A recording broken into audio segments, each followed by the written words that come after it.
you can reach out to him at edshort@cenational.org. So Ed, buddy, I'm going to turn it over to you. Where are we going here? Take us into this. Thank you, Eric. Hey, here's the thing. Can we just be honest to start? Yes. We have all set some goals and we didn't even come clear to reaching them. And probably we set goals, we wrote them down, we typed them out, we distributed them to our elder team, or if you're a youth pastor, to your volunteer staff team, and then you forgot about it. You just didn't do it. There's a reason for that. Yeah. I love goals, honestly.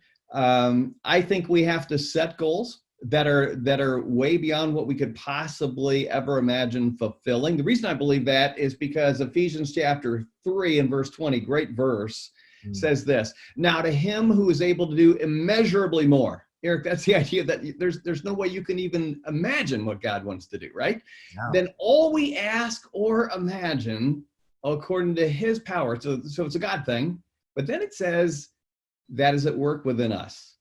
God chooses to use our churches, our student ministries, and he wants to use you if you're listening and you're a lead pastor, or if you're a youth pastor, youth director, or just a volunteer leader in the church.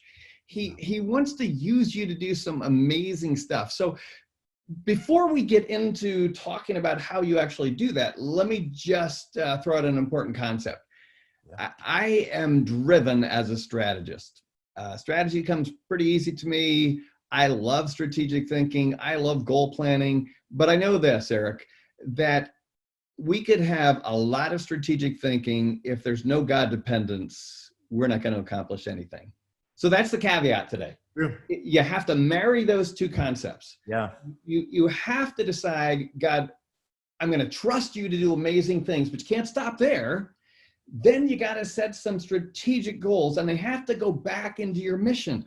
Why do we really exist? You got to have a picture.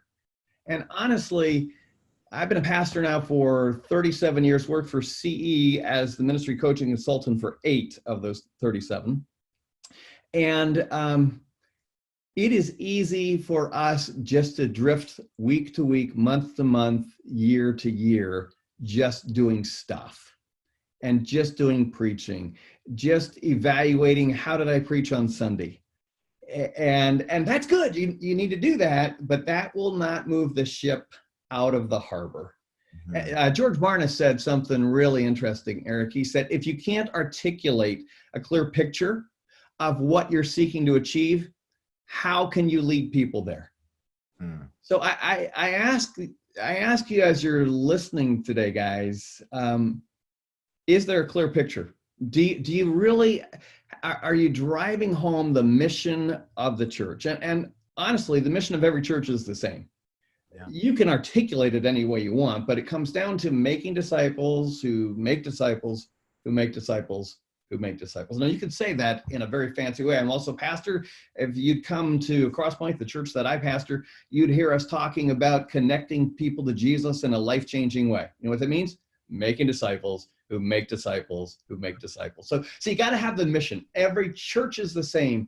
Where we get foggy is on the vision. And vision isn't just a statement. You probably have a mission statement. You probably shouldn't just have a vision statement. I was taught a long time ago that you have to have a vision statement. I tried to do that, it didn't work for me, okay? Because vision is really a picture of the unique way that your church is going to fulfill the mission. Your church shouldn't look like my church. And so you really need to have a game plan. So your game plan is the current expression. Notice that word current is really important. The current expression of your church's vision. And it's gonna revolve around what I would call key result areas. There are certain things that you're going to need to do in your church. Let me give them to you. There are 5. 5 things that I guarantee you ought to be a part of your life. Now, you might be wondering, like, how come we haven't gotten to goals yet? We're going to get there, but you have to understand how vision and mission fit into goals. Otherwise, you're going to just pull goals out of the sky. Not a good place to start. So these key components of the vision or the game plan involve five. I'm going to give you 5 words. They're real simple. You'll be able to remember them. You might want to jot them down. The first is reaching. You and I have got to reach unchurched people.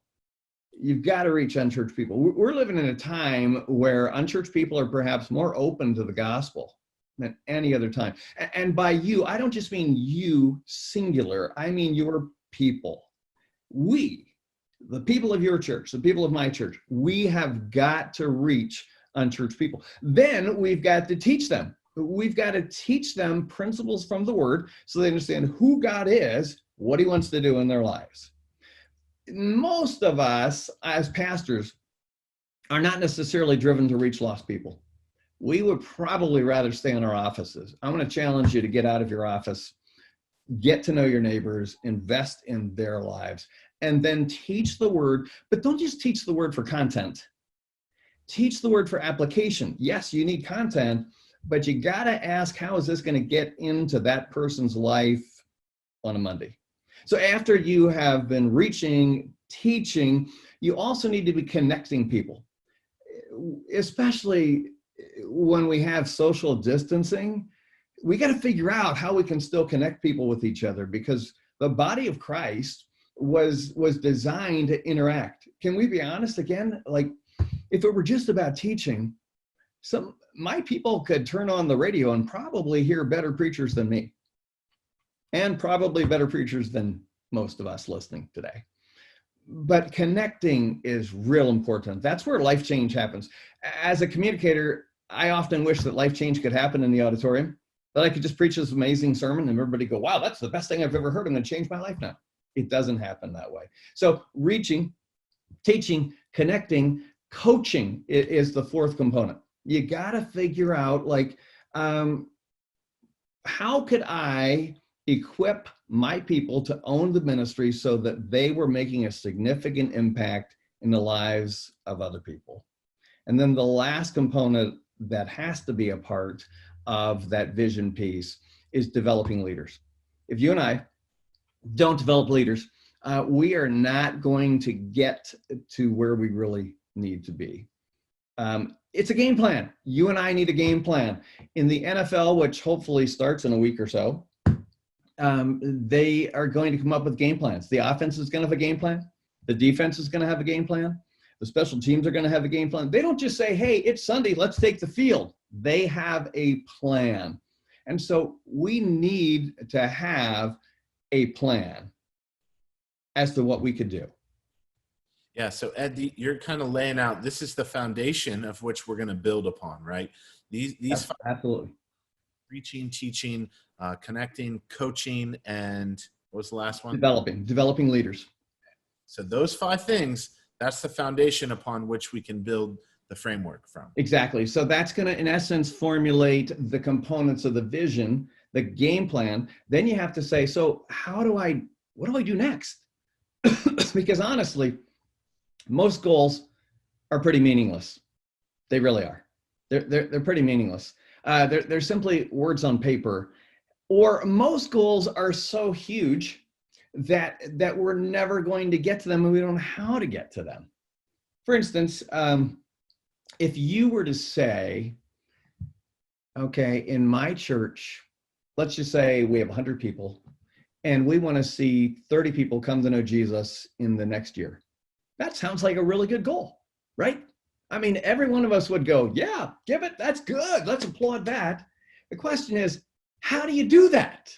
Like, that's a good goal, but with that goal, you're going to need to have some subsets, which we're going to talk about in a little bit. I've been reading through a number of books, and one of the books that I've read by a guy named Stephen Geist, he talks about, and Eric, you'll appreciate this phrase, he talks about setting stupidly simple goals. See, Eric, guys like you and I can understand that.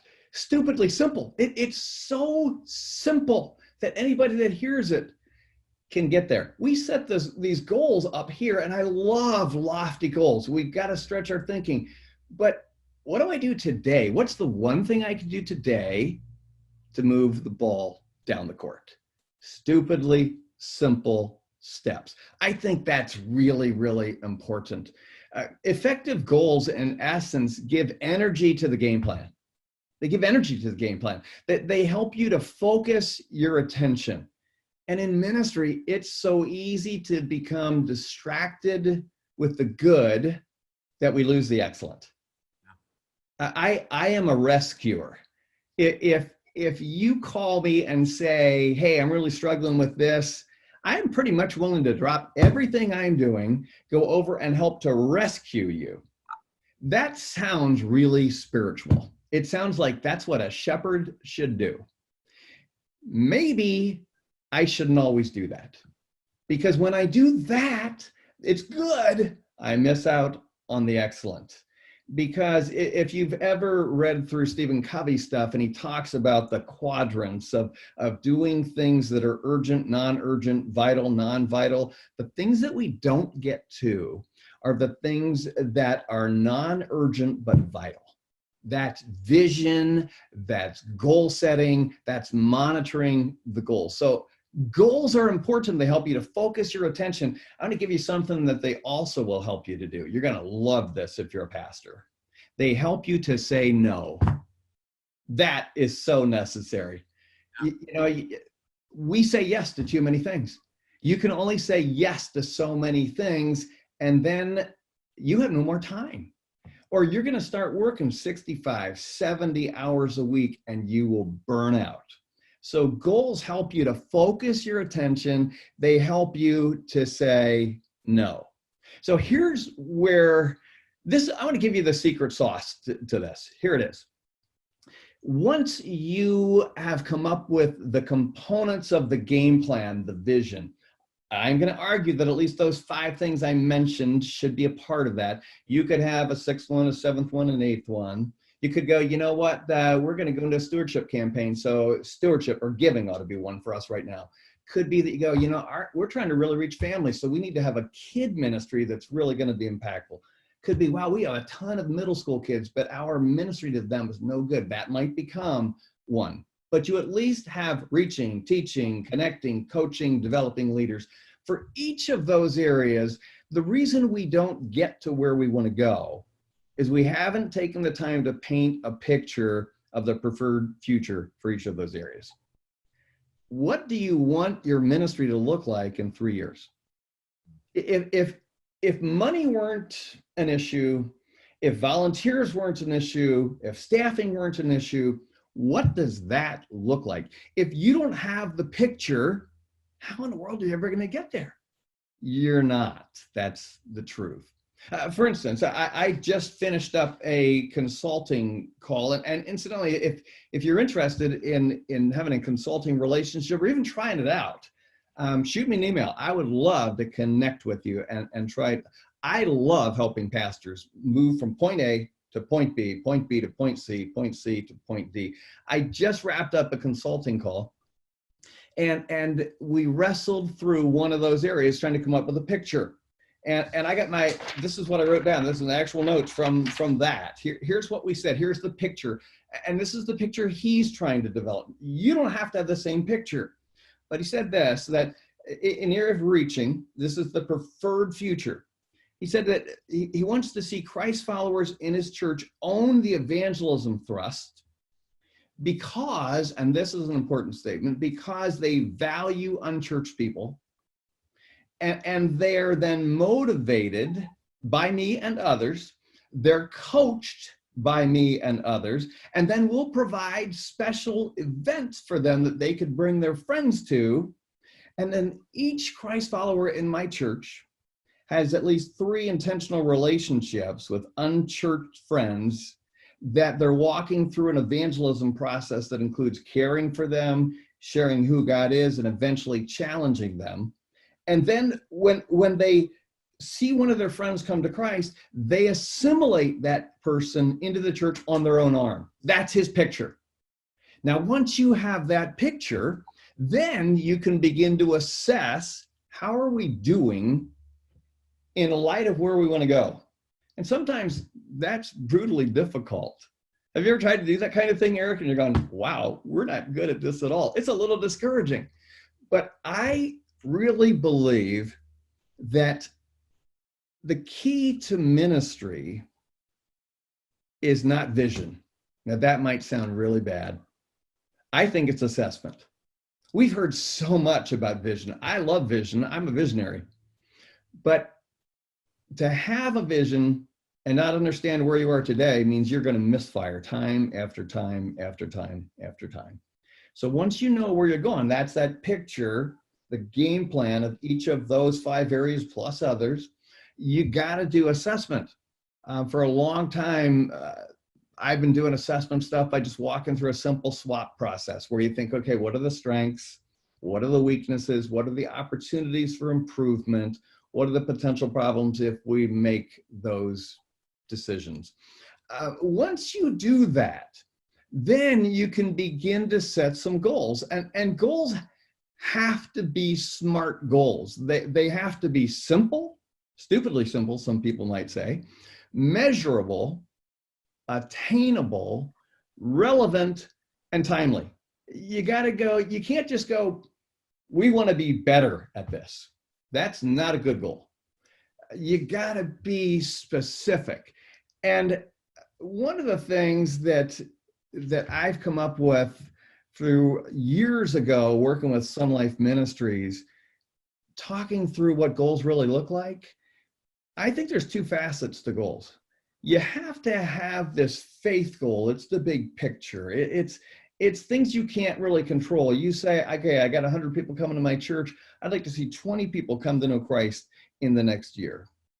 Which, if you achieve that, that would be pretty amazing, right? That would be a God thing. But you can't control that. So for every faith goal, you have got to have a work goal or work goals. So the work goals are things that we can control. For instance, we say, you know what? If we want to see 20 people come to know Jesus in the next year and get assimilated into the church, we're going to have at least 50 of the 100 people that go to my church actively, intentionally trying to influence and impact their unchurched friends and beginning to care for them, share who God is, ultimately share the gospel with them, probably more than once. When we do that, we're going to begin to see God do some amazing things. So every faith goal has some work goals. Here's the big picture. That's what God is about to do. He's going to, through the Holy Spirit, he's going to draw people to him. But then we have a responsibility, right? We have to make sure that we're equipping and coaching our people so they know how to do that. Because let's face it, we sort of live in a Facebook culture where people know how to talk on Facebook.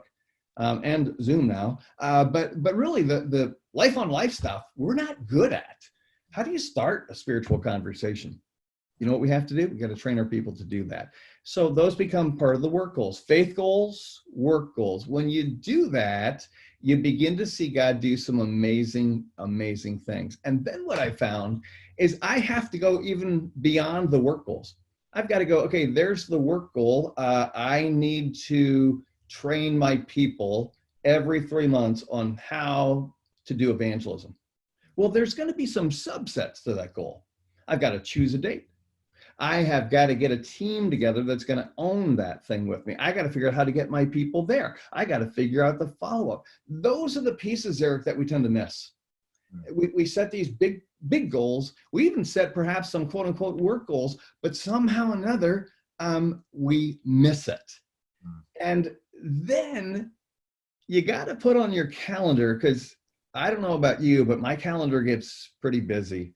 And I have an Outlook calendar. There's like 1,000 things on that calendar that are always crying out for me. I've got to do this. I've got to do that. What we tend to do is we set goals for the year. You know, when we look at them, the end of the year. And then we go, well, didn't do very good at that. What if we set goals and every 3 months we took the time to think through those goals? How are we doing?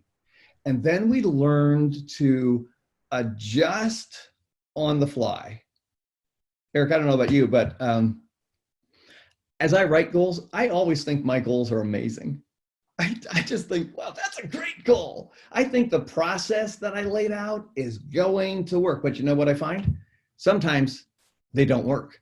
So I've got to make these mid-course corrections, and I've got to learn to adjust on the fly. And if you give a goal to an elder on your team, perhaps, then you got to hold them accountable. I've been to elder team meetings and watched pastors lead their teams, and they'll go, hey, Sam, you were going to, oh yeah, I didn't get a chance to do that. Well, nothing's going to happen if you don't do that. And, you know, nobody wants to be pastor known as Attila the Hun, so you don't want to come, but you got to go, okay, what could I do to help you? You agreed that you were going to do that. What could I do? We need to get that happening. So you got to adjust. Where are you in that process? If you understand the mission, if you understand the big picture vision, we're trying to reach people in my community, in my region, in my area, and we're going to do that by reaching them, then teaching to them, and then connecting them, and then coaching them up so they can own the ministry. And then I'm going to develop some leaders. We're going to see God do some amazing things if we set some goals. Faith goals, big picture, lofty goal. Work goal, what do we need to do to make sure we accomplish that? And then those incredibly, stupidly simple day after day after day things that we've got to do. Most of us don't get to that point. If we were to do that, I think we would see God do some amazing things. I know he wants to, you know he wants to, and yet sometimes I feel like I don't have time for goals, and I don't have time to work on the fulfillment of those things. And what you and I are going to have to do intentionally is we are going to have to be willing to sacrifice the good for the excellent. When you do that, you're going to see some amazing things happen. Ed, this is so good. Can I just kind of like reflectively listen here? And as you're sharing this, like there's this beautiful analogy that's kind of coming to my mind. And these are some of the things that I know you and I have talked about that we work through in our local church. But it's kind of this idea of like, you know, if you're a pastor and you're saying, hey, we're going to set some goals that are based off of our mission, our vision. It's almost like me as a dad saying to our family, like, hey, we're going to go on vacation. Well, my kids might get excited thinking about, you know, they're thinking in context of the vacations that they know. Yes. My wife might be thinking about a vacation of her dreams, where I might be thinking we're going to just go to the beach, right? Yes. Well, if we live in Ohio and we start heading north, we're not going to get to the beach, right? We're Absolutely. end up in Lake Erie, which has a beach, but it's a very bad beach. Do not go there, Eric. It's my tip to you. Yes. But if we start heading eastbound, right, and we end up at the ocean, now so direction, you're saying your mission, your vision Absolutely matters. And then you need the turn-by-turn directions. Well, how are we going to get there? What are the stops along the way? Those stupidly simple goals, right? Yep. We're going to need a bathroom break.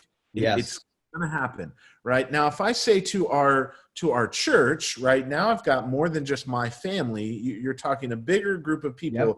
And I say, we're going to go on vacation. For some people, they're thinking, let's go ice fishing in Yes. Alaska, right? Other Yes. people are thinking, like, give me the beach. Some people are thinking, everybody has a different context of what that goal of what vacation means. And so by putting your strategic plan together, your key results areas, that foundation, that helps you then build upon that, where then you're all speaking the same language. Yes. This is what we mean by vacation. Yes.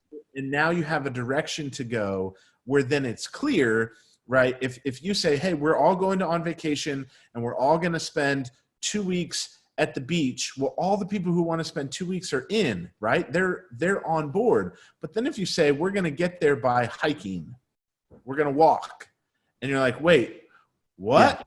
Yeah. Didn't see that coming. We live in Ohio. No, now they're out, right? But if you say, we're going to take a bus and we're all going to get to ride together and it'll be one big party and it'll take us a couple days together. Sure, maybe people are in.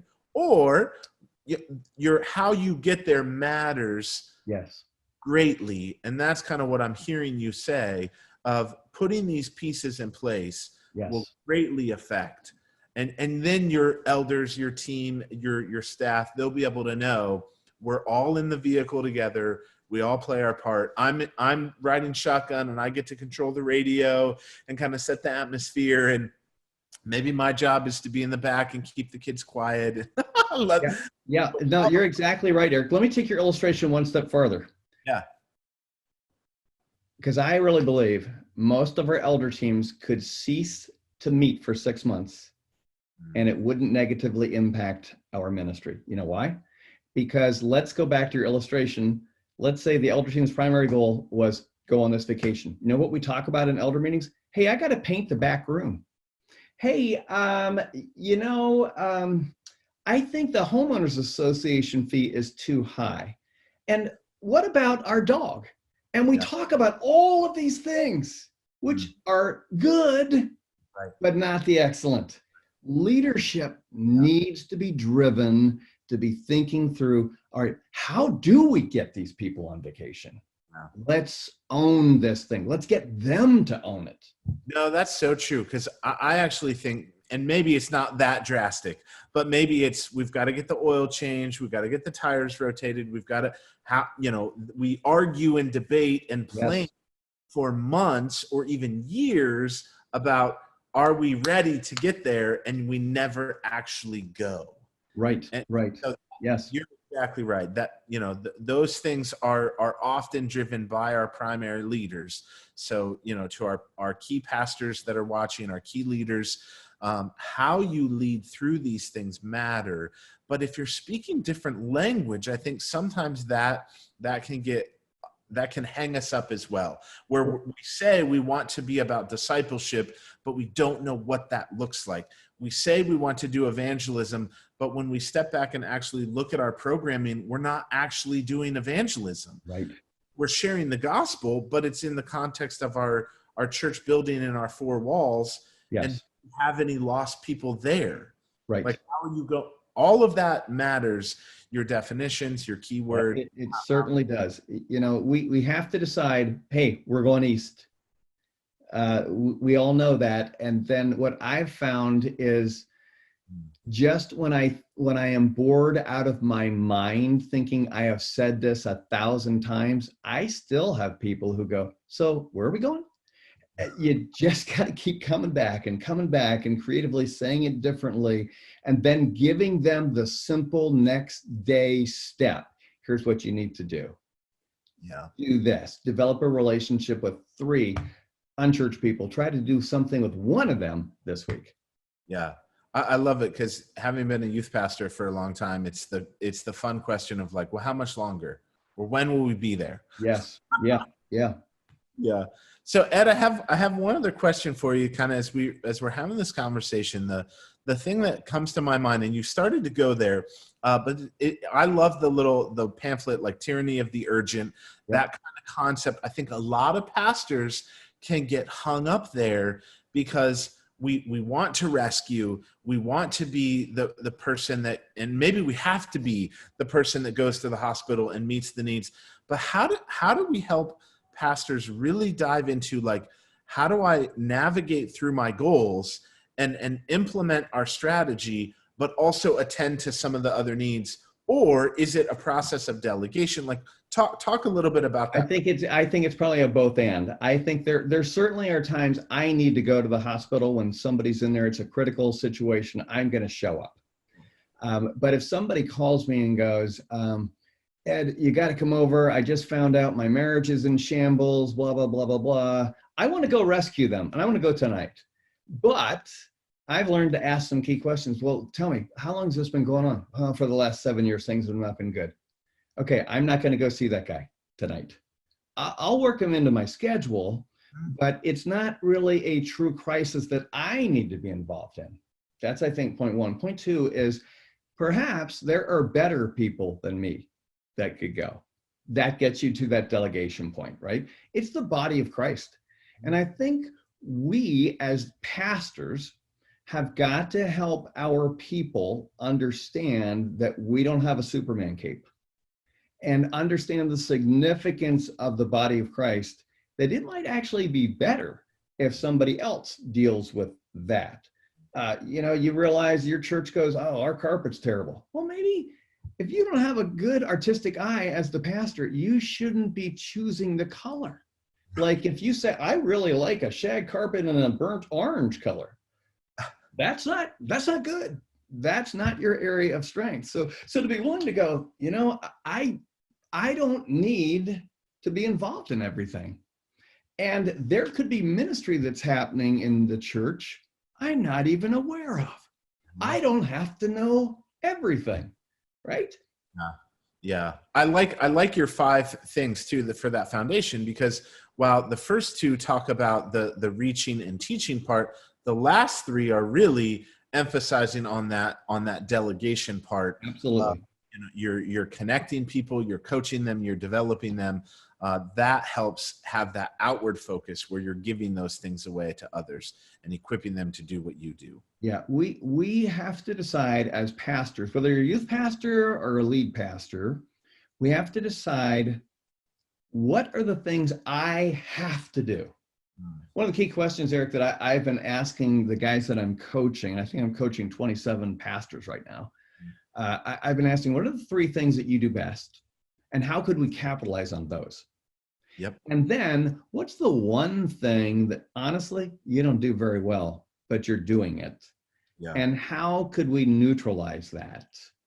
If we were to work according to our giftedness, it would be so much better, wouldn't it? Yep. Because, I'll give you an illustration of this. We had a glitch 2 weeks ago with our live stream, and we recorded and it came out garbled because I don't even know why. It was terrible. It was like my mouth was moving and no words were coming out. Then my mouth was closed and words were coming out. My tech guy was down. I spent 7 hours figuring it out, Eric. I ran 19 different tests on the camera, okay, to figure it out. And I knew I'm not the guy to do this. Yep. I don't have 7 hours to do this. But I felt like I was up against the wall. And who hasn't been there, right? You go, okay, I need to make sure this is working because Sunday's going to come, right? That's what happens to us all the time. And we think, okay, I have to say no. And if you're a pastor listening to this, you have to help your elders understand that when you say yes to everything, right, it actually hinders the ministry, doesn't help the ministry.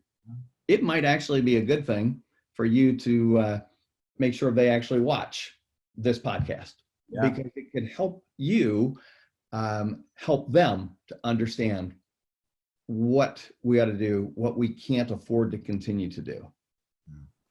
Ed, I've been in that scenario so many times, and the irony is I've actually had those moments where you learn, and something that took me 7 hours the first time, the tech guy's away, and then you say to the high school kid that's standing there, hey, can you help me with this? And they do it in 7 minutes. And I'm like, exactly. Yes. Totally wow. True. And they did it 80% better than I did it, would have done it. Absolutely. That's the thing. And so we have to, as pastors, we have to own the ministry, but that doesn't mean we do everything. Yep. Do few things and do them well. You can't do everything. So these goals actually ought to help you do less, but do the right things. Yeah. Do the excellent things. Perfect. I love it. Well, thank you, Ed. Thank you so much for joining me today on this call. I appreciate your heart and what you do for our local churches, for the churches that we as an organization, we really exist to come alongside of churches and to partner with you.